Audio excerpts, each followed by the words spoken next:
Setiap Anda terfikir ya, bukan berbuat. Setiap terfikir dorongan untuk berbuat perbuatan maksiat, Anda hadirkan wa'idnya. Wa'id itu ancamannya. Kira-kira apa yang bisa didapatkan jika melakukan perbuatan seperti ini? Contoh, gosip. Ya, bahasa syariatnya gibah. Cuman kadang-kadang dipercantik dengan suasana kekinian. Ya, gosip, jadi gosip biasa. Ada cenderung negatif, dibuat kalimat-kalimat lain.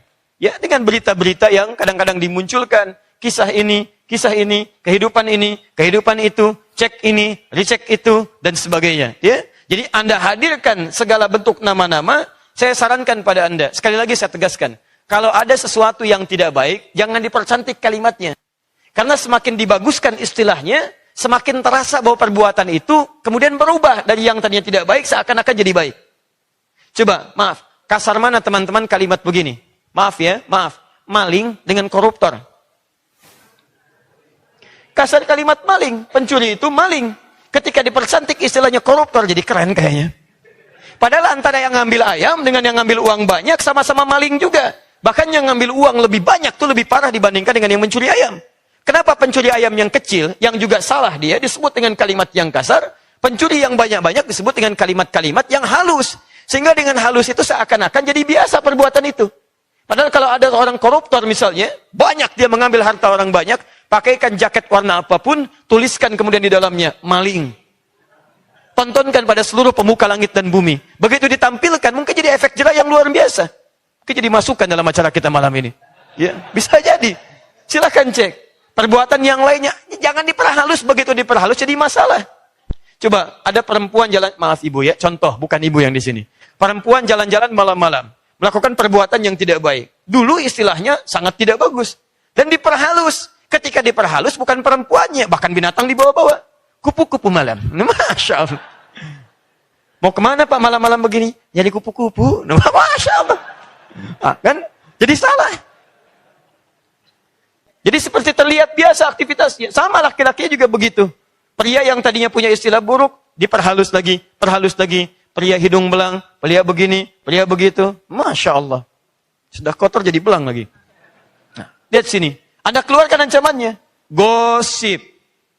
Ancaman terbesarnya adalah, mohon maaf, jika dia tidak bertobat, maka saat disebutkan namanya saja, baru disebut nama, belum disebut perbuatannya, maka sudah memindahkan pahala orang ini kepada yang dimaksudkan.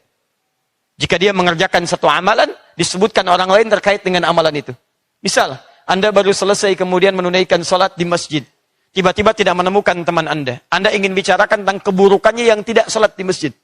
Tahu nggak kamu si fulan? Baru disebutkan si fulan. Belum disebutkan kemudian perbuatan-perbuatan berikutnya. Maka saat Anda sebutkan nama si fulan untuk niat yang tidak baik, pahala sholat Anda dipindahkan kepada orang yang disebutkan itu.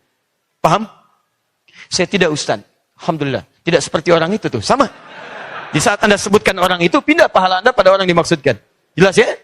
Baik. Jadi, resiko pertama ketika Anda sebutkan baru disebut namanya, sudah pindah kemudian pahala kebaikan pada orang dimaksudkan.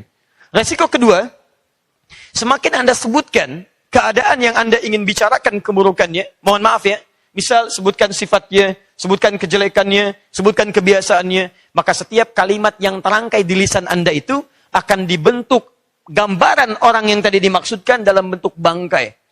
Dalam bentuk bangkai. Jika Anda tidak bertobat, maka hukuman bagi Anda di akhirat nanti dimasukkan ke dalam neraka, diminta memakan bangkai gosip yang tadi disebutkan dalam setiap kalimat-kalimat Anda. Itu poinnya. Jadi kalau Anda ingin menyebutkan nama orang lain dan membicarakan keburukan-keburukannya, saran saya, coba Anda renungkan dulu resikonya. Begitu Anda ingin sebutkan si fulan, amalan Anda akan pindah. Begitu Anda akan jelek-jelekan si fulan, maka Allah akan membuat rupa dari orang yang dimaksudkan, dan pada suatu saat Anda akan diminta memakannya bila Anda tidak bertobat dalam kehidupan. Dan sekarang, sarana untuk yang ini saja sudah sedemikian lekat dalam kehidupan kita. Di handphone, Anda bisa melihatnya. Maaf, di TV, Anda bisa menyaksikannya. Di radio, Anda bisa mendengarnya. Di majalah, ada bahkan lekat dalam kehidupan kita. Naik pesawat, ada majalah. Di kendaraan khusus, ada majalah. Di jalan-jalan, ada majalah. Bahkan luar biasanya, Anda mau lewat, di Videotron, ada gambaran. Di gambar-gambar luar, ada peluang. Perhatikan betapa banyak jebakan-jebakan dalam kehidupan yang tidak sadar kita. Banyak resiko yang bisa kita dapatkan dalam kehidupan. Paham ya?